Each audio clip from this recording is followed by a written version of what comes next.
ಎಲ್ಲ ಸಹೃದಯ ಶರಣ ಬಂಧುಗಳಿಗೆ ನಮಸ್ಕರಿಸ್ತಾ, ಒಂದು ವೇಳೆ ನಾವು ನಂಬಿಕೊಂಡಿರುವಂಥದ್ದು ಆತ್ಮದ ಪ್ರಶ್ನೆ ಏನಾದರೂ ನಿಜ ಆಗೋದಾದರೆ, ಆ ಆತ್ಮ ಅನ್ನೋಂಥದ್ದು ಒಳ್ಳೆಯ ಕೆಲಸಗಳಾಗುವಾಗ ಅದು ಸುತ್ತನೇ ಇರುತ್ತೆ ಅನ್ನೋದಾದರೆ, ಬಹುಶಃ ಇದು ಇವತ್ತು ಈ ಕಲಾಭವನದ ಸುತ್ತ ಬಸವಣ್ಣನವರ ಆತ್ಮ ಸುತ್ತುತ್ತಾ ಇರಬೇಕು. ಯಾಕೆಂದರೆ ಜಂಗಮ ತತ್ವ ಅನ್ನೋದು ಇವತ್ತು ಈ ವೇದಿಕೆ ಮೇಲೆ ಆಗಿದೆ ಅನ್ನೋದನ್ನು ನಾನು ಮೊದಲಿಗೆ ಹೇಳೋಕೆ ಬಯಸ್ತೀನಿ ಸ್ನೇಹಿತರೆ. ವೇದಿಕೆ ಮೇಲಿರುವ ಸಕಲ ಪೂಜ್ಯರಿಗೂ ನಾನು ನನ್ನ ನಮಸ್ಕಾರಗಳನ್ನು ತಿಳಿಸ್ತಾ, ಘನ ದಿವ್ಯ ಸಾನ್ನಿಧ್ಯನ ವಹಿಸಿನ ಗುರುಗಳನ್ನು ನೆನಪು ಮಾಡಿಕೊಳ್ತಾ, ನನ್ನಂಥವು ನನ್ನ ಬಾಗಲಕೋಟೆ ತನಕ ಕರ್ಕೊಂಡು ಬಂದಿರೋ ಪ್ರೀತಿಯ ಪಂಡಿತಾರಾಧ್ಯ ಸ್ವಾಮೀಜಿಗಳವ್ರಿಗೂ ನಮಸ್ಕರಿಸ್ತಾ, ನಿಮ್ಮ ಜೊತೆ ಕೆಲವು ಮಾತುಗಳನ್ನು ಹಂಚ್ಕೊಳ್ಳೋದಕ್ಕೆ ಬಯಸ್ತೀನಿ ಬಂಧುಗಳೇ. ದಯವಿಟ್ಟು ನನ್ನ ಮಾತುಗಳನ್ನು ಯಾರು ಭಾಷಣ ಅಂತ ಭಾವಿಸ್ಕೋಬೇಡಿ. ಭಾಷಣಗಳನ್ನ ಭಾಳ ಜನ ಹಾಳು ಮಾಡಿಬಿಟ್ಟಿದ್ದಾರೆ. ಉಪನ್ಯಾಸ ಅಂತ ಅಂದ್ಕೋಬೇಡಿ. ಒಂದಿಷ್ಟು ಮಾತಾಡೋಣ, ವಚನಕಾರರು ಏನನ್ನು ಮಾತನಾಡಿದ್ರು ಅನ್ನೋದನ್ನು ರೂಪಿಸ್ಕೊಳ್ಳುವಂಥ ಒಂದು ಸಣ್ಣ ಪ್ರಯತ್ನವನ್ನು ನಾನು ನಿಮ್ಮ ಜೊತೆ ಒಂದು 10-15 ನಿಮಿಷಗಳಲ್ಲಿ ಮಾಡೋ ಪ್ರಯತ್ನ ಮಾಡ್ತೀನಿ ಬಂಧುಗಳೇ. ಆ ಕಾರಣಕ್ಕಾಗಿ ಶಿವಮೊಗ್ಗದಿಂದ ಇಲ್ಲಿವರೆಗೆ ನಾನು ಬಂದಿದ್ದೇನೆ. ಬಂಧುಗಳೇ, ಒಂದು ಕರ್ನಾಟಕದಲ್ಲಿ ಬಸವಣ್ಣ ಸಾಂಸ್ಕೃತಿಕ ನಾಯಕ, ಅದನ್ನು ಸರ್ಕಾರ ಈಚೆಗೆ ಘೋಷಣೆ ಮಾಡಿ ಅವರೇ ದೊಡ್ಡವರಾಗಿದ್ದಾರೆ. ಘೋಷಣೆ ಮಾಡಿದವ್ರು ದೊಡ್ಡವರಾಗಿದ್ದಾರೆ, ಬಸವಣ್ಣ ದೊಡ್ಡವರಾಗಿಲ್ಲ. ಆದರೆ ಬಸವಣ್ಣನ ಬದುಕನ್ನು, ಬಸವಣ್ಣನ ಪ್ರಜ್ಞೆಯನ್ನು, ಕನ್ನಡತನ, ಇದು ಕನ್ನಡದ ಹೆಮ್ಮೆ, ಕನ್ನಡದ ಅಭಿಮಾನ, ಕನ್ನಡದ ಪ್ರಜ್ಞೆ ಮತ್ತು ಕನ್ನಡದ ಅಭಿಜಾತ ಸ್ವರೂಪ, ಹೀಗೆ ಏನು ಬೇಕಾದರೂ ನೀವು ಹೇಳಿದರೆ ಅದು ಬಹುಶಃ ಈ ಕರ್ನಾಟಕದಲ್ಲಿ ಹೊಂದಬಹುದಾದ ಏಕಮೇವಾದ್ವಿತೀಯವಾದಂಥ ಪ್ರಜ್ಞೆ ಅದು ಬಸವಣ್ಣನವ್ರದ್ದು. ಹಾಗಾಗಿ ಬಸವಣ್ಣ ಹುಟ್ಟತಾನೆ ಸಾಂಸ್ಕೃತಿಕ ನಾಯಕರಾಗೋದಕ್ಕಾಗಿ ಹುಟ್ಟಿದವರು. ಹಾಗಾಗಿ ನಾವು ಇವತ್ತು ಕರ್ಕೊಳ್ತಾ ಇದ್ದೀವಿ. ಸಂಸ್ಕೃತಿ ಅಂದರೆ ಏನು ಬಂಧುಗಳೇ? ಸಂಸ್ಕೃತಿ ಅಂದರೆ ಅದೊಂದು ಜೀವನ ಕ್ರಮ. ಈ ಜೀವನ ಕ್ರಮ ಅದನ್ನು ಸ್ವಯಂವಾಗಿ ಎಲ್ಲೋ ಹೇಳಿ ಪಾಠದಿಂದ ಪ್ರಜ್ಞೆಯಿಂದ ಮಾಡುವಂಥದ್ದಲ್ಲ. ಬಹುಶಃ ಬುದ್ಧಿ ಅನ್ನುವಂಥದ್ದನ್ನು ಬಲಿತಾ ಇದೆಯೋ ಇಲ್ವೋ ಅಂತ ನಾವು ಯೋಚನೆ ಮಾಡೋ ಕಾಲಕ್ಕೇ ಜನಿವಾರವನ್ನು ನಿರಾಕರಿಸಿ ನನಗೆ ಶಿವದೀಕ್ಷೆ ಆಗೋಗಿದೆ ಅಂತ ಹೊರಗೆ ಬಂದ ಬಸವಣ್ಣ, ಯಾವುದನ್ನು ಶತಶತಮಾನಗಳಿಂದ ಈ ನೆಲ ಶೋಷಣೆಗಳ ರೂಪಕವಾಗಿ ಇಟ್ಕೊಂಡಿತ್ತೋ, ಯಾವುದನ್ನು ಶತಮಾನದಿಂದ ಮನುಷ್ಯರನ್ನು ದೂರ ಇರಿಸಲಾಗಿತ್ತೋ, ಒಂದು ಹೊಲಸು ತಿನ್ನುವ ನಾಯಿಯನ್ನು ಮುದ್ದು ಮಾಡುವ ಈ ಜಗದಲ್ಲಿ ಮತ್ತೊಬ್ಬನನ್ನು ಮುಟ್ಟಿಸಿಕೊಳ್ಳಲಾಗದ್ದು ಅನ್ನೋದನ್ನು ವರ್ಣಾಶ್ರಮ ಮಾಡಿತ್ತೋ, ಅದೇ ಕುಟುಂಬದ ಒಳಗಿನಿಂದ, ಅದೇ ಪ್ರಜ್ಞೆ ಒಳಗಿಂದ ನೀವೆಲ್ಲರೂ ತಪ್ಪು, ನೀವೆಲ್ಲರೂ ಮಾಡ್ತಿರೋದು ಮೋಸ, ನೀವ್ಯಾರು ಮನುಷ್ಯರಲ್ಲ ಅಂತ ಹೇಳಿ ಬಂದಂಥ ಬಸವಣ್ಣನಲ್ಲದೆ ಇನ್ಯಾರನ್ನು ನೀವು ಜಗತ್ತಿನಲ್ಲಿ ಸಾಂಸ್ಕೃತಿಕ ನಾಯಕ ಅಂತ ಕರೆಯೋಕ್ಕಾಗತ್ತೆ ಸ್ನೇಹಿತರೆ. ಹಾಗಾಗಿ ಬಹುಶಃ ಬಸವಣ್ಣನ ಜೊತೆಗೆ ಒಂದು ಸಾಂಸ್ಕೃತಿಕ ಪ್ರಜ್ಞೆ ರೂಪುಗೊಳ್ಳುತ್ತಾ ಅಂತ. ನಾನು ಒಬ್ಬ ಕನ್ನಡ ಮೇಷ್ಟ್ರಾಗಿ ರಾಜ್ಯಾದ್ಯಂತ ಓಡಾಡಿದ್ದೀನಿ, ಹೌದು. ಆದರೆ ನನಗೆ ಇವತ್ತು ಸಂಭ್ರಮ ಆಗ್ತಿರೋದೇನು ಅಂದರೆ, ಒಂದೇ ಸಲಕ್ಕೆ ಇಷ್ಟೊಂದು ಜನ ಜಂಗಮರನ್ನು ಈ ವೇದಿಕೆ ಮೇಲೆ ನೋಡೋದಕ್ಕೆ ಸಾಧ್ಯ ಆಯಿತಾ? ಬಹುಶಃ ಬಸವಣ್ಣನವರು ಹೇಳುವ ಸ್ಥಾವರ ಕಳಿವುಂಟು ಜಂಗಮ ಕಳಿವಿಲ್ಲ ಅನ್ನೋಂಥ ಮಾತನ್ನು ನಾನಿವತ್ತು ಸಾಕ್ಷೀಕರಿಸ್ಕೊಂಡಿದ್ದೀನಿ. ಇವತ್ತು ನಿಮ್ಮ ಎದುರಿಗೆ ಇವರೆಲ್ಲರೂ ಕೂತಿದ್ದಾರೆ. ಪ್ರಾಸ್ತಾವಿಕ ನುಡಿಗಳನ್ನು ಆಡ್ತಾ ಇರೋರು ಸಮಾನತೆಯ ಮೊದಲ ಮಾತನ್ನು ಆಡಿದ್ದಾರೆ. ಬಹುಶಃ ಸಮಾಜದ ಕನಸುಗಳನ್ನು, ಸಮಾನತೆಯ ಆಶಯಗಳನ್ನು ಈ ನೆಲದ ಒಳಗಡೆಗೆ ಯೋಚನೆ ಮಾಡ್ಬೋದು ಅಂತಲೇ ಗೊತ್ತಿಲ್ಲದೆ ಇರೋ ಕಾಲಕ್ಕೆ, ಯಾಕೆಂದರೆ ಮನುಷ್ಯರ ಮಧ್ಯೆ ಮನುಷ್ಯ ಅನ್ನೋದು ಗಂಡು ಹೆಣ್ಣಿನನ್ನೂ ಸೇರಿಸಿಕೊಂಡ ಹಾಗೆ ಅಸಮಾನತೆಯ ಪ್ರಶ್ನೆ ಅಂತ ಹೇಳುವಾಗ, ಇದರ ಆಚೆಗೆ ಸಮಾನತೆ ಅನ್ನೋದಕ್ಕೊಂದು ಹೊಸ ವ್ಯಾಖ್ಯಾನ ಬರೀಬೇಕು ಅಂತ ಈ ನೆಲದಲ್ಲೊಬ್ಬ ಯೋಚನೆ ಮಾಡೋದಕ್ಕೆ ಸಾಧ್ಯ ಇತ್ತಾ? ಹಾಗೆ ಸಾಧ್ಯ ಇರುತ್ತೆ ಅನ್ನೋದಾದರೆ ಯಾರು ಈ ವರ್ಣಾಶ್ರಮಗಳನ್ನು ರೂಪಿಸಿದಾರೋ ಆ ವರ್ಣಾಶ್ರಮದಿಂದ ಒಳಗಡೆಯಿಂದಲೇ ಬಂದಿರತಕ್ಕಂಥ ಒಬ್ಬ ಮನುಷ್ಯ ಇದನ್ನು ಸಾಧಿಸೋದಕ್ಕೆ ಸಾಧ್ಯ ಇತ್ತಾ? ನನಗಿವತ್ತು ನೀವು ಏನೆಲ್ಲ ಯೋಚನೆಗಳನ್ನು ಇಟ್ಕೊಂಡು ಈ ಅಭಿಯಾನವನ್ನು ನಡೆಸಿದ್ರು, ಯಾಕೆಂದರೆ ನನಗೆ ಭಾಳ ದೊಡ್ಡ ರೋಮಾಂಚನ ಆಗಿದ್ದು ಬಂಧುಗಳೇ, ಮೊದಲಿಗೆ ಮತ್ತೆ ಕಲ್ಯಾಣದ ಯೋಚನೆಯನ್ನು ಮಾಡಿದಂಥ ಗುರುಗಳಿದ್ದಾಗ ಇಡೀ ರಾಜ್ಯ, ನಾನು ಅವಾಗ ಗದಗಿಗೆ ಬಂದು ಮಾತನಾಡಿದ್ದೆ ಆ ಸಂದರ್ಭದಲ್ಲಿ ಕಟ್ಟುವ ಕೆಲಸಕ್ಕೆ. ಇವತ್ತು ನಂಗೆ ತುಂಬ ಆಶ್ಚರ್ಯ ಆಗಿದ್ದೇನೆಂದರೆ, ಈ ಜಗತ್ತಿಗೆ, ಅದು ಈ ನಾಡಿಗೆ ಅಕ್ಕ ಮತ್ತು ಅಣ್ಣ ಅನ್ನುವಂಥ 2 ಪದಗಳನ್ನು ಮೌಲ್ಯಯುತವಾಗಿ ತಂದು ಕೊಟ್ಟದ್ದು ನಮಗೆ ಬಸವ ಪರಿಕಲ್ಪನೆ. ಯಾಕೆಂದರೆ ಈ ನೆಲದಲ್ಲಿ ಇರ್ತಕ್ಕಂಥವ್ರು, ಒಬ್ಬ ಅಕ್ಕ ಅಂದರೆ ಅವಳು ಮಹಾದೇವಿ, ಇನ್ನೊಬ್ಬ ಅಣ್ಣ. ನಮಗಿಷ್ಟು ಜನ ಅಣ್ಣಂದ್ರನ್ನ ನೋಡಿ ಸಾಕಾಗಿ ನನಗೆ ಇವತ್ತು ಬಾಗಲಕೋಟೆಯಲ್ಲಿ ದೊಡ್ಡ ಸಂಭ್ರಮ ಆಗ್ತಿರೋದು. ಇಷ್ಟೊಂದು ಜನ ಅಕ್ಕಂದ್ರೆ ಬಂದುಬಿಟ್ಟಿದ್ದೀರಿ. ಈ ಸಭೆ ಮತ್ತು ಈ ಸಾರ್ಥಕತೆ, ಈ ಅಭಿಯಾನ ಇನ್ಯಾವತ್ತೂ ಸೋಲೋದಕ್ಕೆ ಸಾಧ್ಯವೇ ಇಲ್ಲ. ಯಾಕೆಂದರೆ ನೀವು ಒಬ್ಬ ತಾಯಿ ಮನೆಯಿಂದ ಎದ್ದು ಬಂದರೆ ಇಡೀ ಕುಟುಂಬ ಬಂದಿದೆ ಅನ್ನೋಂಥ ಅರ್ಥವಂತಿಕೆ ಸ್ನೇಹಿತರೆ. ಹಾಗಾಗಿ 800 ವರ್ಷಗಳು ಬೇಕಾಯ್ತಾ ಈ ಥರದಲ್ಲಿ ನಾವು ರಾಜ್ಯದ ಒಳಗಡೆಗೆ ನಡೆಯೋ ಕಾರಣಕ್ಕಾಗಿ. ನಾನು ಒಬ್ಬ ಸಾಹಿತ್ಯದ ಮೇಷ್ಟ್ರಾಗಿ, ಸಾಹಿತ್ಯದ ವಿದ್ಯಾರ್ಥಿಯಾಗಿ 12ನೇ ಶತಮಾನದ ಇಡೀ ಚಳುವಳಿಯನ್ನು ಅಥವಾ ಇಡೀ ವಚನ ಸಾಹಿತ್ಯವನ್ನು ಎಷ್ಟೋ ಓದ್ತಾ ಇದ್ದಾಗ ನನಗೊಂದು ಮಾತು ಅನಿಸಿದೆ. ನಾವು ಓದ್ ಕಡೆನಲ್ಲಿ ಇದನ್ನು ಮಾತಾಡಿದ್ದೀನಿ. ಅದೇನೆಂದರೆ, ಈ 12ನೇ ಶತಮಾನದಲ್ಲಿ ಕರ್ನಾಟಕದಲ್ಲಿ ಏನು ಚಳುವಳಿ ನಡೆದಿದೆಯೋ, ಕರ್ನಾಟಕದಲ್ಲಿ ಯಾವ ಮಾನವಪರವಾದ ಚಳುವಳಿ ನಡೆದಿದೆಯೋ ಅಂತಃಕರಣವನ್ನು ಇಟ್ಕೊಂಡು ನಡೆದಂಥ ಚಳುವಳಿ ನಡೆದಿದೆಯೋ, ಈ ಚಳುವಳಿಯನ್ನು ಕರೆಕ್ಟಾಗಿ ನಾವು ಅರ್ಥ ಮಾಡ್ಕೊಂಡಿದ್ದರೆ, ಸರಿಯಾಗಿ ನಾವು ಅದನ್ನು ಅರ್ಥ ಮಾಡ್ಕೊಂಡಿದ್ದಿದ್ರೆ ಇವತ್ತು ಇಡೀ ವಿಶ್ವಕ್ಕೆ ಜಾತ್ಯತೀತತೆಯನ್ನು ಬೋಧಿಸಬಹುದಾದ ಜನ ನಾವಾಗಬಹುದಾಗಿತ್ತು, ಬಸವಣ್ಣನ ಅನುಯಾಯಿಗಳಾಗಬಹುದಾಗಿತ್ತು. ತಾತ್ವಿಕತೆ ಬೇರೆ ಪ್ರಶ್ನೆ ಏನೇ ಇರಲಿ, ಗಣತಿಯ ಪ್ರಶ್ನೆ ಏನೇ ಇರಲಿ, ಅಲ್ಲಿಗೆ ನೀವೇನನ್ನು ಮುಗಿಸಬೇಕಾಗಿದೆಯೋ ಗೊತ್ತಿಲ್ಲ. ಆದರೆ ನಾನು ಅನ್ಕೋತೀನಿ, ನಾವು ಮನುಷ್ಯರಾಗಿರೋ ಕಾರಣಕ್ಕೆ, ಅಂತಃಕರಣ ಇಟ್ಕೊಂಡಿರೋ ಕಾರಣಕ್ಕೆ, ಈ ಬಸವನೆಲದವರು ಅನ್ನೋ ಕಾರಣಕ್ಕೆ ಈ ಎಲ್ಲ ನಿಯಮಗಳ ಆಚೆಗೆ ನಿಂತ್ಕೊಂಡು ನಮ್ಮನ್ನೇನಾದರೂ ಮಾತಾಡಿಸಿದರೆ ನಿನ್ನದು ಯಾವ ಕುಲ ಅಂದರೆ ಬಸವ ಕುಲ ಅಂತಲೇ ಹೇಳಬೇಕಾಗಿದೆ ಅನ್ನೋದನ್ನು ನಾನು ಈ ಸಂದರ್ಭದಲ್ಲಿ ಹೇಳಕ್ಕೆ ಬಯಸ್ತೀನಿ ಸ್ನೇಹಿತರೆ.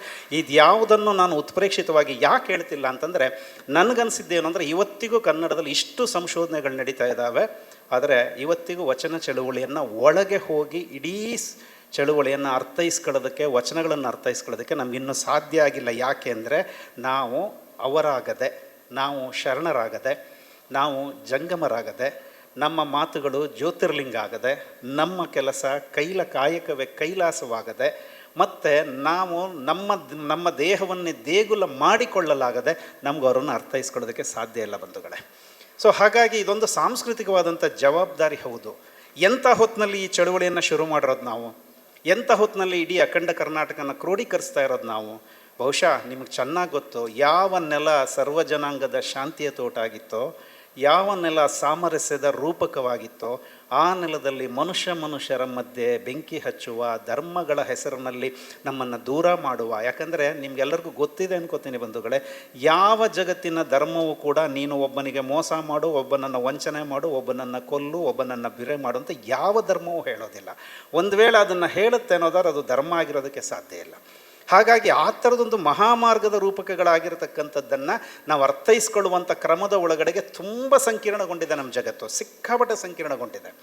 ಹಾಗಾಗಿ ಯಾವುದ್ರ ಜೊತೆಗೆ ನಾವು ಅನುಸಂಧಾನ ಮಾಡಬೇಕು ಅನ್ನೋದೇ ನಮ್ಗೆ ಅರ್ಥವಾಗದೇ ಇರುವಂಥ ಈ ಸಂದರ್ಭದಲ್ಲಿ ಒಂದು ವಿಶ್ವ ಬೆಳಕನ್ನು ನಿಜವಾದ ರೀತಿಯಲ್ಲಿ ಬಹುಶಃ ಇವತ್ತು ವಿಶ್ವಗುರು ಅನ್ನುವಂಥದ್ದು ಯಾಕೆ ರೂಪುಗೊಳ್ಳುತ್ತೆ ಅಂದರೆ, ಇಷ್ಟೊಂದು ಜನ ಮಠಾಧೀಶರು ಇಲ್ಲಿ ಕೂತಿದ್ದಾರೆ, ಕೆಲವರು ಅನಿವಾರ್ಯ ಕಾರಣಕ್ಕಾಗಿ ಬಂದಿಲ್ಲ. ನಾನು ನನ್ನ ಬದುಕಿನಲ್ಲಿ ಬಹುಶಃ ಇವತ್ತು ನಾನು ಪುಣ್ಯ ಅನ್ಕೋತೀನಿ. ಯಾಕೆ ಅಂದರೆ ಇಷ್ಟು ಜನ ಮಠಾಧೀಶರ ಮಧ್ಯೆ ಕೂತ್ಕೊಳ್ಳುವಂಥ ಅವಕಾಶ ನನಗಾಗಿದೆ, ಅದು ಶರಣರ ಕಾರಣಕ್ಕಾಗಿ ಆಗಿದೆ ಅನ್ನೋಂಥ ಒಂದು ಕಾರಣಕ್ಕೆ. ಹಾಗಾಗಿ ಒಂದು ರೀತಿಯಲ್ಲಿ ಮಠಗಳು ಅನ್ನುವಂಥದ್ದು ಮನುಷ್ಯರ ಮಧ್ಯೆ ಒಂದು ತರತಮವನ್ನು ಸೃಷ್ಟಿ ಮಾಡಿ, ಒಂದು ಅಂತರವನ್ನು ಸೃಷ್ಟಿ ಮಾಡಿ, ನಾನು ಧರ್ಮಗುರು ಥರ ಮೇಲೆ ಕೂರ್ತೀನಿ, ನಾನು ಹೇಳಿದ್ದನ್ನು ನೀನು ಕೇಳಬೇಕು ಅನ್ನೋದನ್ನೆಲ್ಲ ಬಿಟ್ಟು ಕೇರಿಗಳಿಗೆ, ಬೀದಿಗಳಿಗೆ ಬಂದು ನಿಜವಾದ ಶರಣರ ಹಾದಿಯನ್ನು ರೂಪಿಸೋ ಕ್ರಮವನ್ನು ನಮಗೆ ಬಸವಣ್ಣ ತಂದುಕೊಡ್ತಾನೆ ಅನ್ನುವಂಥದ್ದು.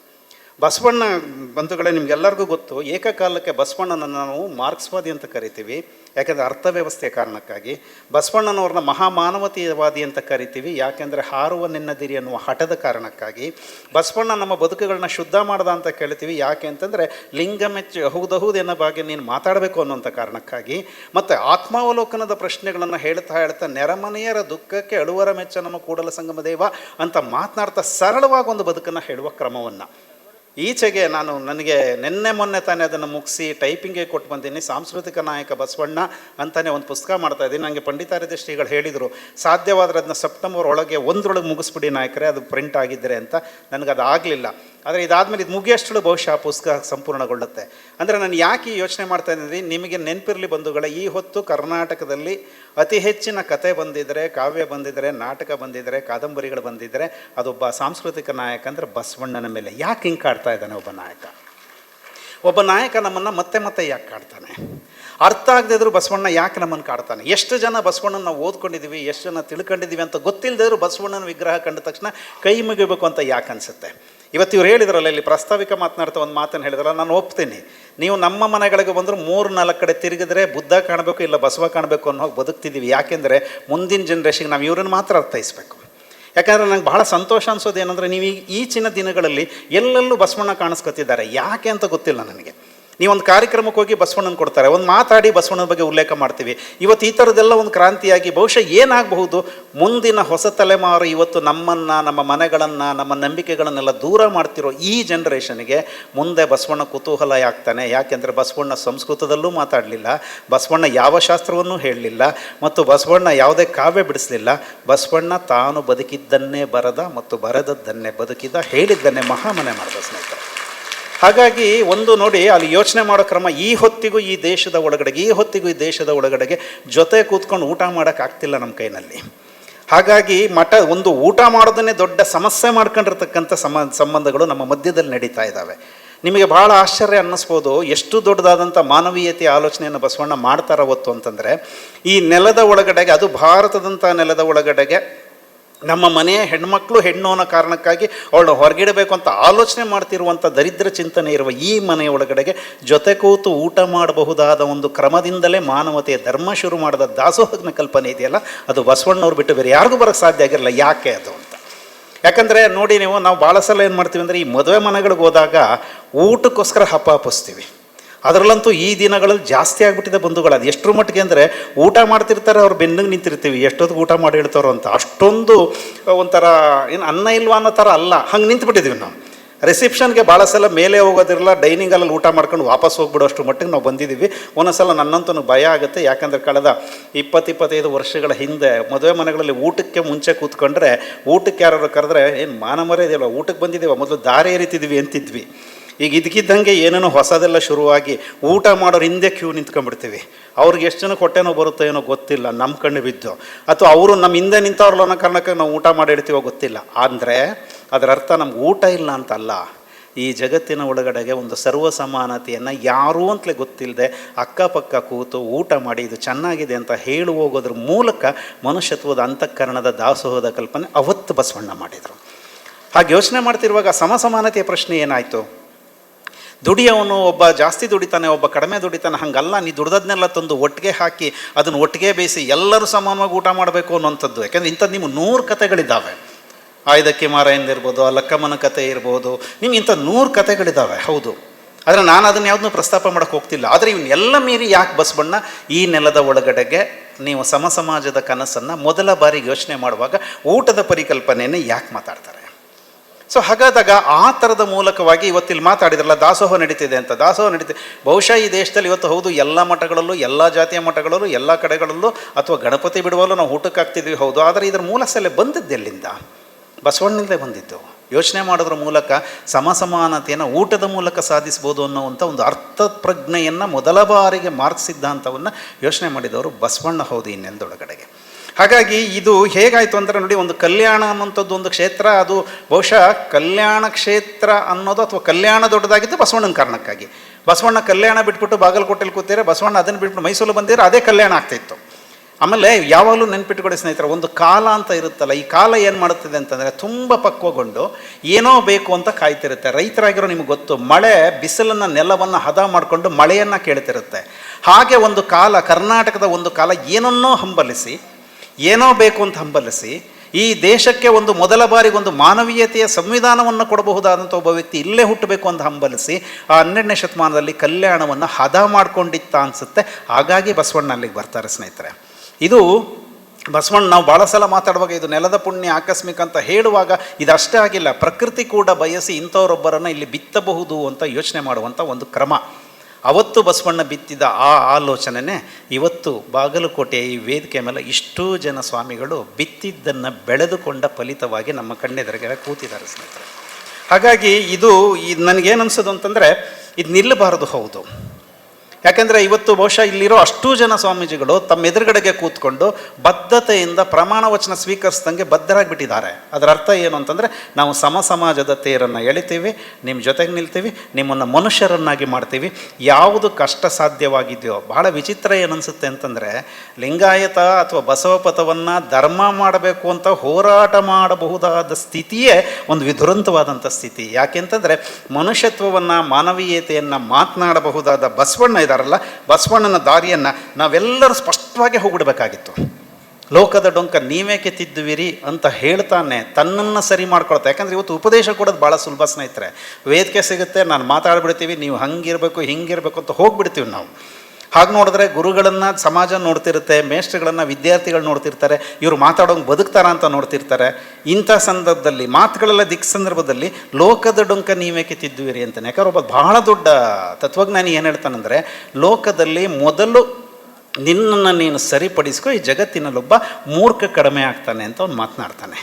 ಇದನ್ನೇ ಈ ನೆಲದ ಮೊದಲ ಚಾರ್ವಕ ಪಂಥದ ಮೊದಲ ಅಭಿಜಾತ ಪ್ರಜ್ಞೆಯ ಅಥವಾ ಮೊಟ್ಟ ಮೊದಲನೆಯ ಸಮಾಜದ ಕನಸನ್ನು ಕಂಡಂತಹ ಬುದ್ಧ ಹೇಳೋದು ಅದನ್ನೇ, ನಿನಗೆ ನೀನೇ ಬೆಳಕು ಅಂತಾನೆ. ಅದನ್ನೇ ಇಡೀ ವಚನಕಾರರು ನಿನ್ನರಿವೇ ನಿನಗೆ ಗುರು ಅಂತ ಹೇಳಿದ್ದು. ಇದು ಆತ್ಮಾವಲೋಕನದ ರೂಪಕ ಆಗಬೇಕು ಅಂತ. ಇವತ್ತು ಅದು ತುಂಬ ಚೆನ್ನಾಗಿ ಆಗ್ತಿದೆ. ಯಾಕೆ ಅಂತಂದರೆ ಇಷ್ಟರ ಮಧ್ಯದಲ್ಲಿ ನಾ ಹೇಳಿದ್ನಲ್ಲ, ಇವತ್ತು ಅಣ್ಣಂದರಿಗಿಂತ ಅಕ್ಕಂದಿರು ಬಂದಿದ್ದಾರೆ ನೋಡಿ. ಅಕ್ಕ ಎಲ್ಲ ನನಗೆ ಇವತ್ತಿಗೂ ಒಂದು ಆತಂಕ ಹುಟ್ಟಿಸೋದು ಏನು ಗೊತ್ತಾ ಸ್ನೇಹಿತರೆ, ಈ ಭಾರತದಂಥ ನೆಲದಲ್ಲಿ, ಇಂಥ ದೇಶದಲ್ಲಿ ಒಬ್ಬ ಹೆಣ್ಣುಮಗಳು 12ನೇ ಶತಮಾನದಲ್ಲಿ ತುಂಬು ಹರಿಯದ ಹೆಣ್ಣುಮಗಳು ಆಗ ನಡೆಯೋಕ್ಕೆ ಸಾಧ್ಯ ಇತ್ತಾ? ಯಾಕೆಂದರೆ ನಾವು ಪದೇ ಪದೇ ಮಾತಾಡ್ತೀವಿ ಏನಂತಂದರೆ, ಈ ಗಂಡಸರ ಬಗ್ಗೆ ಅವಳು ಮಾತನಾಡುವಾಗೆಲ್ಲ ಉದಾಹರಣೆ ಕೊಡ್ತೀವಿ ನೋಡಿ. ಏನಂತಂದರೆ, ಸಾವ ಕೆಡುವ ಗಂಡರನ್ನು ಇದು ಒಲೆಯೊಳಗಿಕ್ಕು ತಾಯಿ ಅಂತ ಮಾತಾಡ್ತಿದ್ದಾಳಲ್ಲ. ಆ ವಚನವನ್ನು ನಾವು ಸುಮ್ಮನೆ ಹೆಂಗೆ ಮಾತಾಡ್ಕೊಂಬಂದಿದ್ದೀವಿ. ಆದರೆ ನೀವು ಗಮನಿಸ್ಬೇಕು, ತಾಯಿಂದರು ಗಮನಿಸ್ಬೇಕು ಸ್ನೇಹಿತರೆ, ಅದು ಏನು ಹೇಳ್ತಿದ್ದಾರೆ ಅಂತಂದರೆ, ಅವ್ರು ಹೇಳ್ತಿರೋ ಮಾತೇನು ಅಂತಂದರೆ, ಭಾಳ ಸ್ಪಷ್ಟವಾಗಿ ಹೇಳ್ತಿರೋದೇನು ಅಂತಂದರೆ, ಈ ನೆಲದ ಒಳಗೆ ಹೆಣ್ಣು ಎಂದರೆ ಸಾಯುವ, ಹೆಣ್ಣು ಎಂದರೆ ಕೆಡುವ, ಹೆಣ್ಣಿಗಾಗಿ ಇಷ್ಟು ಅಪಪಿಸರು ಈ ಗಂಡಸರನ್ನೆಲ್ಲ ತಗೊಂಡೋಗಿ ಬೆಂಕಿಗೆ ಹಾಕಿ ಅಂತ ಹೇಳ್ತಿದ್ದಾಳೆ ಅನ್ನೋದನ್ನು ನಾವು ಅರ್ಥ ಮಾಡ್ಕೋಬೇಕು. ಯಾಕಂದ್ರೆ ಅವಳು ಹೊರಟಿದ್ದೆ ಅದರ ವಿರುದ್ಧ ಅಲ್ವಾ.